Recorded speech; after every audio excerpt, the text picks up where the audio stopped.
Ridiculous. Ridiculous, but I bet it was for a significant amount of money. Still ridiculous. Yeah, but fun. I'd watch it. Look, Jake Paul wants to test himself against actual, not just world champion, but one of the greatest of all time. Really fought, and it wasn't fixed. Jake Paul would not survive 45 seconds. I don't know about that. I think it would take a few rounds. Really? But yeah. First of all, Jake is a lot bigger. Jake's a lot bigger. But what weight would they fight? Well, it's not about the number. If it was about the number, we could have started up. I would have tell you, I'm not just interested. It makes no sense for me. It's not my what I'm looking at right now. Joe Rogan was shocked when he heard that Jake Paul had offered Francis Ngannou a fight after his bout with Gervonta Davis got canceled. On his podcast, Rogan called the idea wild and even dangerous for the YouTuber-turned-boxer. He said Ngannou, a former UFC champion, is one of the hardest hitters in fighting sports and doubted whether Jake knew what he was getting into. Still, Rogan admitted the fight would draw massive attention if it ever took place. Nikista calls Francis. This is Francis telling the story. Nikista calls Francis and says, hey, we need your help. We need an opponent for Jake. Tank is out. And Francis says, all right. And Francis says, well, how can I help you? Nikista says, well, we're looking at an opponent for Jake. Tank Davis is out.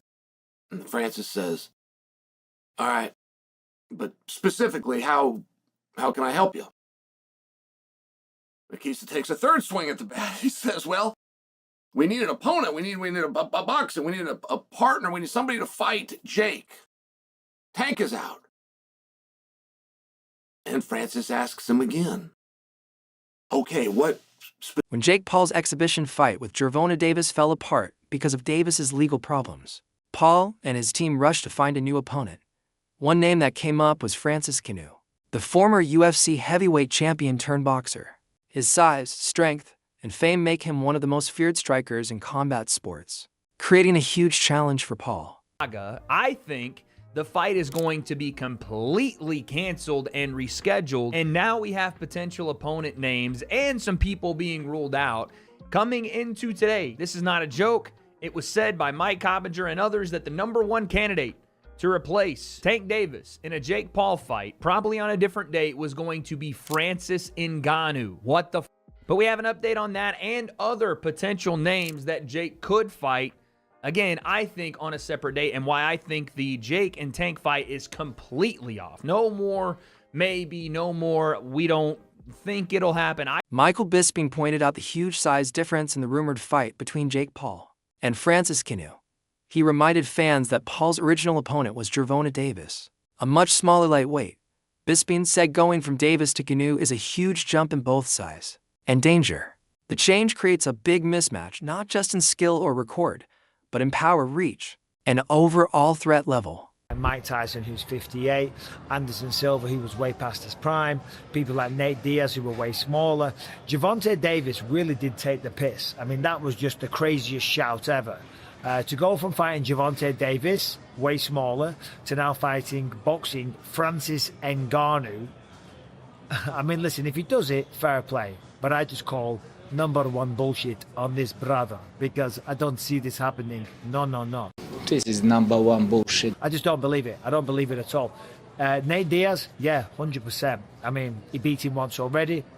I'm sure Nate Diaz would love to get another big payday, because obviously boxing on Netflix and going up against Jake Paul, given his success, given the name that he has, and given the magnitude of his events, Nate Diaz will get paid an absolute fortune once again. We know that it wasn't too long ago Jake Paul was talking about boxing Anthony Joshua, and that never came to fruition. There's absolutely no way he would box Anthony Joshua. If he did, if he was to do something like that, whether it be Anthony Joshua or Francis Ngannou, I'd give him his props, I'd give him his credit, and you never know. Maybe he would do it just for the clout, because in many ways it would be, sorry about the airport notifications, it would be, an admirable thing to do, and it will be Jake Paul taking on somebody bigger. Francis Ngannou said Jake Paul's team's offer to replace Gervonta Davis came as a surprise. He explained that the proposal came suddenly and didn't fit his current plans. Although money was mentioned, Ngannou turned it down, saying the offer didn't make professional sense. He questioned why switching from Davis to him was seen as logical and made it clear that this wasn't just about money, but about choosing the right kind of fight. Like Jake to replace Gervonta. I'm like, who's Jake? I was so confused, I wasn't expecting that at all. And he said, yeah, Jake Paul, he's fighting. And I'm like, no, bro, come on. Don't, I mean, don't disrespect me like that. And then they even say they even come out after and say, and what if the number are good? He sent out some number. I'm like, it's not about the number. If it was about the number, we could have started talk. I would have tell you, I'm not just interested. It make no sense for me. It's not my.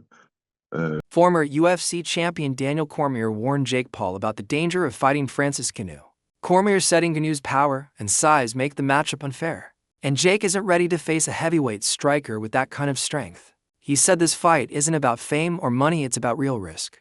In his view, Paul could get seriously hurt if he steps into the ring with someone like Ngannou.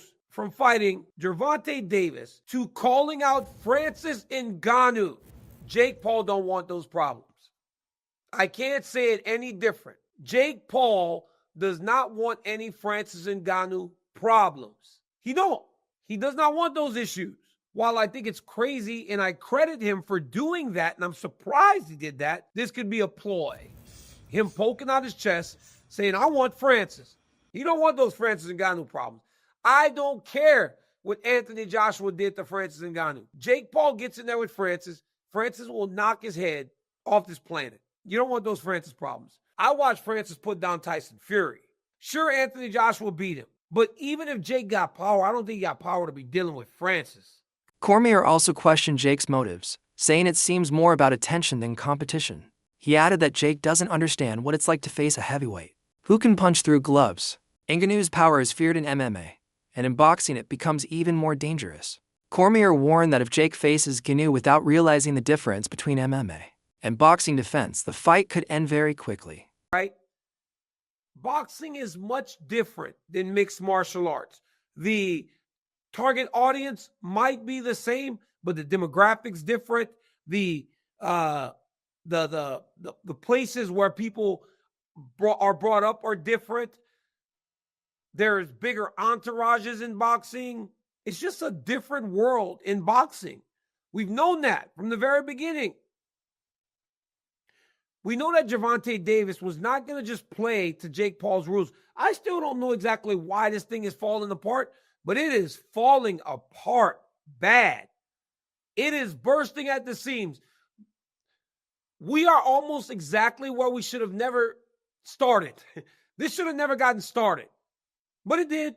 But we are almost now exactly where we need to be in the fight, and that's it. Analysts have called the idea of Jake Paul fighting Francis Ngannou on short notice a risky move for both sides. They noted that Paul's original fight with Gervonta Davis fell apart late, leading his team to approach Ngannou. But as Ngannou said, stepping in that late doesn't fit his goals. From a strategy view, Paul wouldn't have enough time to prepare for such a strong heavyweight. Many experts are comparing this potential fight to Tyson Fury's bout with Ngannou.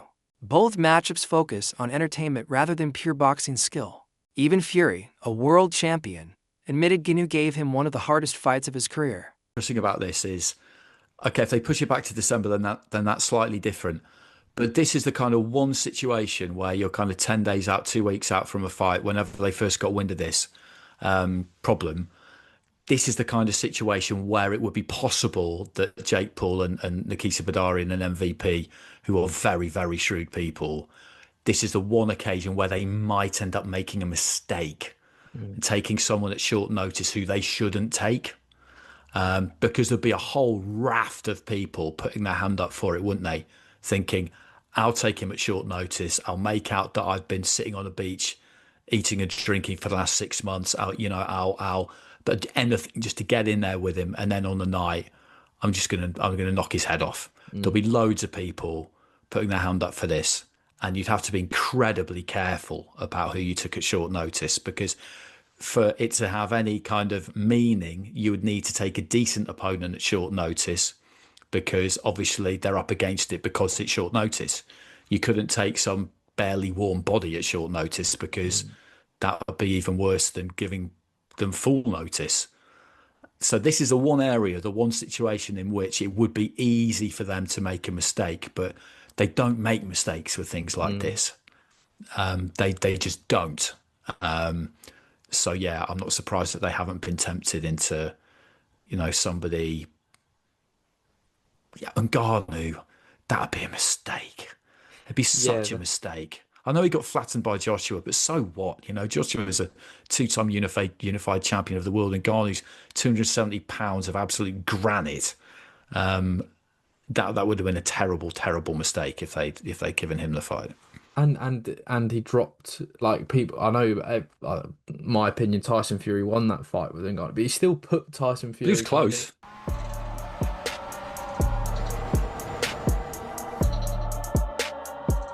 Chael Sonnen recently shared his thoughts on the rumored Jake Paul versus Francis Ngannou fight, saying it's both entertaining and crazy. He explained that the matchup isn't balanced, it's more about testing how much damage Jake can handle. Sonnen reminded fans that when Ngannou fought Tyson Fury, one solid punch dropped Fury.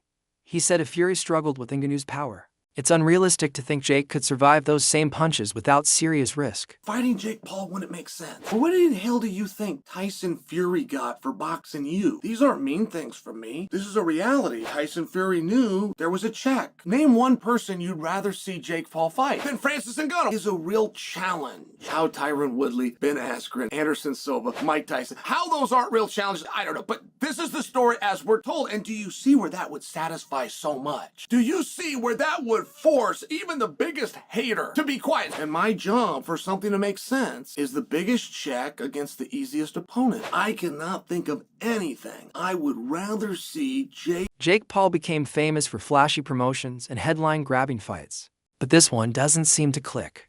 Unlike his past fights with opponents near his size and skill level, this one looks uneven and forced. Many believe Jake's effort to stay relevant with shocking matchups may be losing its appeal. Fans and analysts think the event feels more like a publicity stunt than a real contest, which explains why ticket sales haven't improved despite heavy promotion. And he's retired. Tank still being in the competitive nature of the sport throws this one completely off for me. And the fact that Jake is like 60 pounds bigger than he is, right? Like, Mike was obviously far older than Jake, and that was the big knock on that fight. Mike should not have been in there with Jake.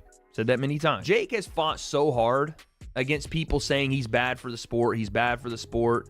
He doesn't actually want to fight or step up or do any of this stuff. And I've kind of had his back when I'm like, no, he is doing what most boxers have done early in their career. But this gives those people more ammo to be like, yeah, bro, look, this is what we're talking about. When we say he's bad for the sport, or when we say that he's doing stuff that doesn't make sense and he's making a mockery of things, this is what they're talking about. And again, I wouldn't have any problem with it if Tank was way past the point where he could fight competitively at his weight class and have fights with guys like Shakur Stevens, or even, again, rematching. Chael Sonnen also said Jake's courage to challenge fighters far above his level is entertaining.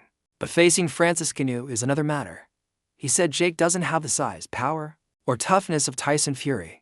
And if Fury could barely take one punch, it's almost impossible to imagine Jake lasting any longer. Bludgeoning. You can't even grab a hold of the guy or try to squeeze him. You can only bludgeon and be bludgeoned back.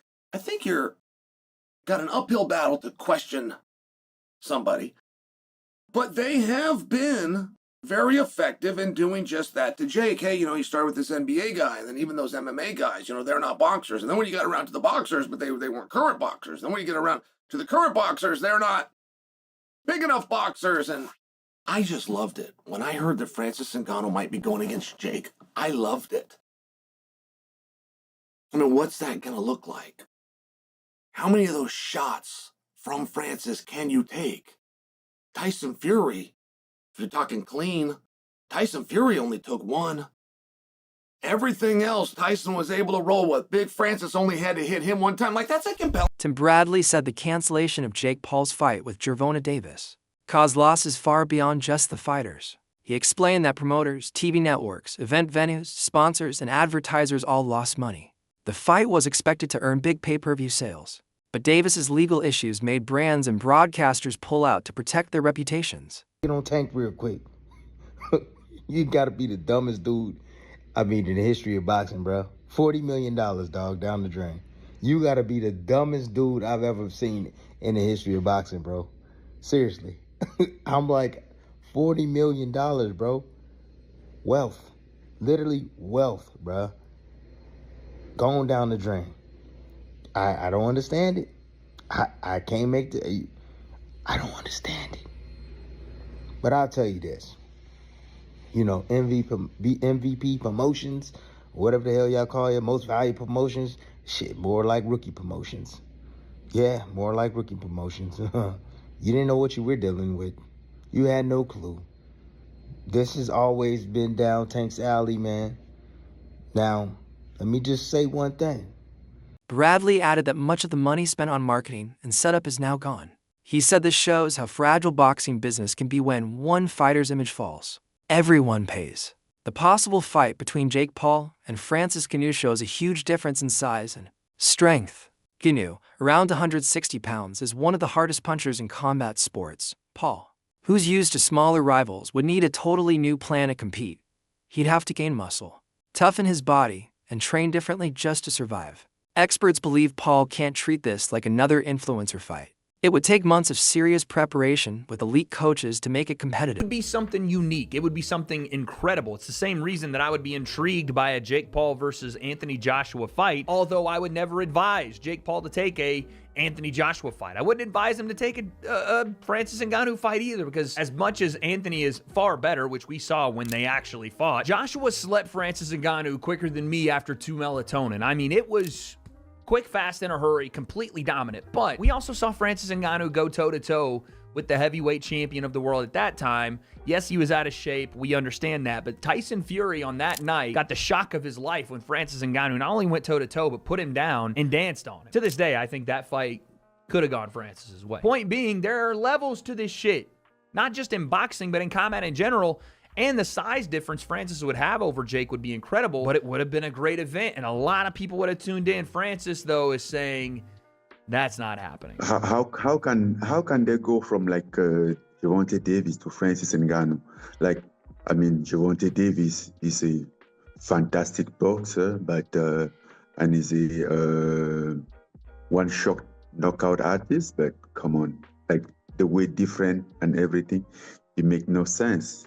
It's a good point. I mean, obviously, Francis is right about the weight difference, but it's a good point in general for what do you do next? Jake has sparred guys like Shakur Stevenson, Ray Ford, Montana Love to try to prepare for Tank Davis. And even if you book this fight on December 12th or December 19th, that's still a completely different fight than you were going into. Completely different matchup, size-wise, skill-wise, the things that you're going to need to even try